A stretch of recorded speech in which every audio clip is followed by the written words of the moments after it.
She pointed a gun at my daughter right there in our own front yard under the Orange Lake sunset. "Hands up. You're trespassing on private property," she screamed. And in that split second I realized the woman who'd been terrorizing us with golf carts and fake rules for months had finally lost her mind.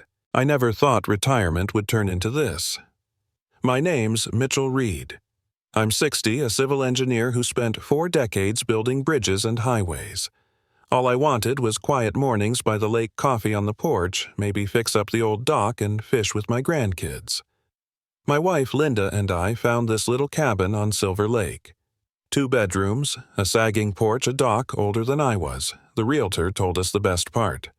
"You're technically outside the HOA. You can choose to join later if you want." Sounded perfect. Freedom. The first few weeks were heaven. Loons calling at dawn, mist floating off the water, the smell of pine and rain. I patched the dock, Linda planted flowers, and we'd sit on the porch swing watching the light fade behind the trees. Then, one morning, peace died with the whine of a small engine. A white golf cart came barreling down the gravel road, yellow strobe flashing on top like a discount police light. The woman driving slammed the brakes at the end of our driveway, dust swirling around her like smoke. She climbed out, short late 50s, tight navy vest, mirrored sunglasses, clipboard in hand. "Welcome to Silver Lake Community Association," she said. Not like a greeting, but like a declaration of ownership. That was my introduction to Karen Carter, self-appointed president of an HOA I didn't belong to. She shoved a fat binder into my chest. "Annual dues are $600 payable next month. Sign and return the form within 30 days. I tried to keep my voice even. "Ma'am, our property isn't part of your association." The realtor was clear. She cut me off. "Every property on this lake is under my jurisdiction. We have rules. Lawn height, boat hours, approved paint colors. Everyone signs. Don't be the exception." I smiled politely, told her I'd read it. That night I wrote her a letter. "Thank you for the welcome, but our lot was platted before the HOA existed, legally exempt." I attached the county map just to be thorough. I thought that'd be the end of it. 2 days later, I found a white envelope under my truck's windshield wiper. First notice of violation, unapproved landscaping materials. The materials were the cedar planks stacked beside my garage for a flower box. $50 fine. Doubles every 7 days.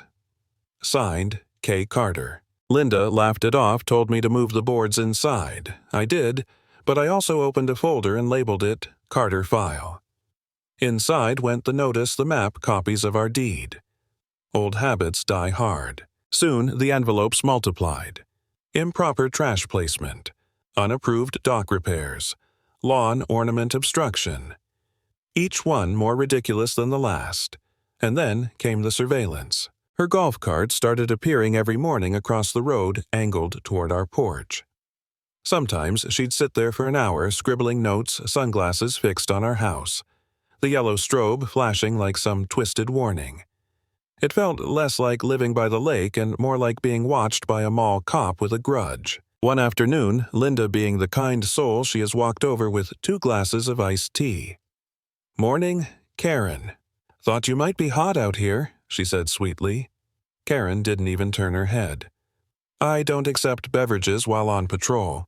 That untouched glass of tea sat melting in the grass for 3 hours. I took a picture and slipped it into the Carter file. Not evidence of a crime, just proof of how far gone she was. Then she brought in backup. A thick-necked guy with tattoos named Ray, her so-called security support. He sat beside her in the cart, arms crossed, scanning our property like a bouncer at a dive bar. By then, I'd stopped pretending this was neighbor drama. It was targeted harassment. Still, I stayed calm, documented everything. Emily, our daughter, the county sheriff always told me Dad never give a bully the fight they want. Win with facts. The next weekend, she came up with her husband and kids. The house finally felt alive again. The kids ran to the water. Linda smiled for the first time in weeks. But when I told Emily about Karen, her expression hardened.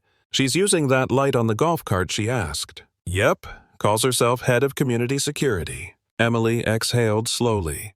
"That's illegal. She's impersonating law enforcement. Don't engage with her again. Install cameras. If she steps on your property, call it in. I promised I would. But a week later, on my 60th birthday, Karen proved she didn't care about laws or limits. We were having a cookout, friends, neighbors, family.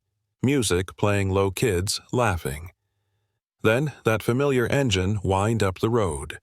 Karen's cart shot around the bend, lights flashing, blocking my friend's car in the driveway. She jumped out before it stopped moving. Noise violation. Unauthorized guests.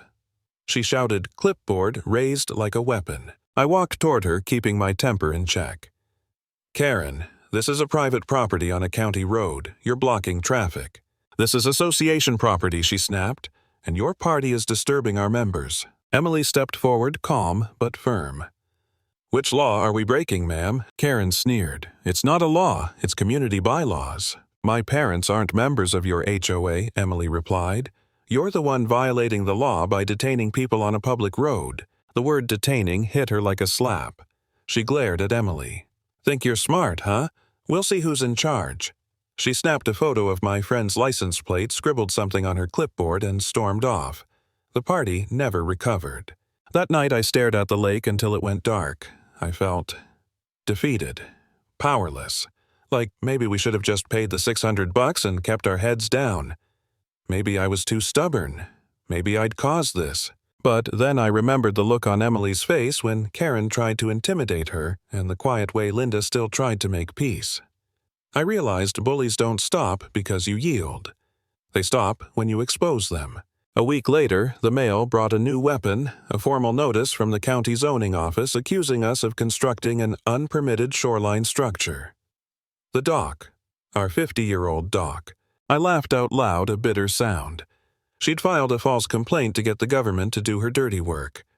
I spent 2 days digging through old folders permits from the 1970s, the original contractor's receipt, the county exemption clause. I sent it all back in a 10-page response citing every law I could find.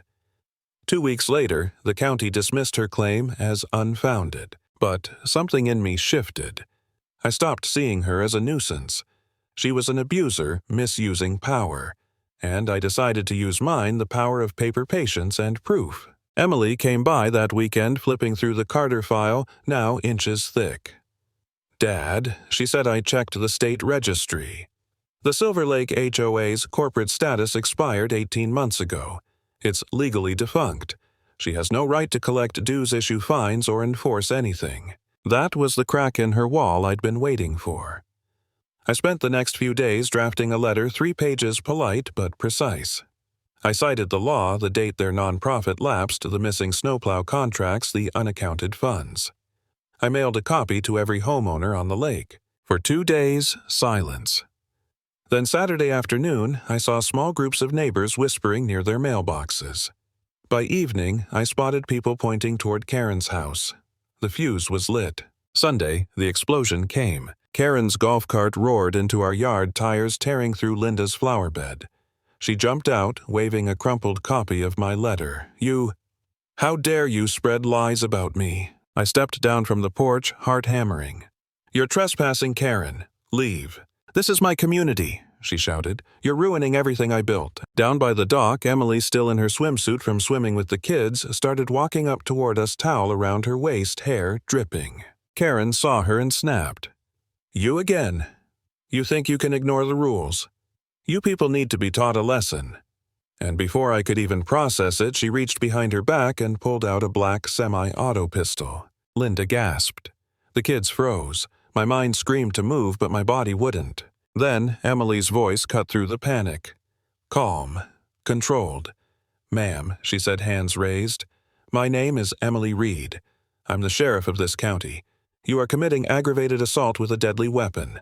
Put it down. Karen's hand shook. Sheriff, you're bluffing, she spat. You're just a girl in a towel. In the distance, sirens wailed, growing louder. Mark must have called 911. Emily's tone dropped firm as iron. This is your last chance. Drop the weapon. Now. For a second, everything froze, the breeze, the birds, even time itself. Then the pistol slipped from Karen's hand and clattered onto the driveway. 2 sheriff cruisers whipped around the corner, red and blue lights flooding the trees. Deputies jumped out. "Sheriff, you all right?" one called. "I'm fine," Emily said, eyes still locked on Karen. "Take her into custody." Karen whimpered as they cuffed her. "But I'm the president." The deputy recited her rights, voice steady. "You have the right to remain silent." They led her away, vest half-zipped, the golf cart still idling behind her like a broken throne. And just like that, the summer-long nightmare ended with the metallic click of handcuffs. Later, Sergeant Miller reviewed our security footage, the whole thing captured in crystal clarity. The false HOA queen, the gun, my daughter standing unarmed but unshaken. The case was airtight. Karen Carter was charged with aggravated assault impersonating a public servant, harassment, and fraud for collecting dues under a dissolved nonprofit. She pled guilty to felony menacing and fraudulent business practices. 5 years probation, a hefty fine, and a lifetime ban from ever serving on an HOA board. When I heard the verdict, I didn't feel triumph, just relief. For months, she'd turned our dream cabin into a battlefield. Now, at last, the lake was quiet again. I kept the Carter file in the bottom drawer of my desk. Not out of spite, but as a reminder. Proof that sometimes peace isn't passive.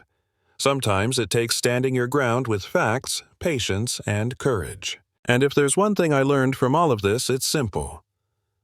Power without accountability always turns into tyranny, and the only way to beat it is to shine a light.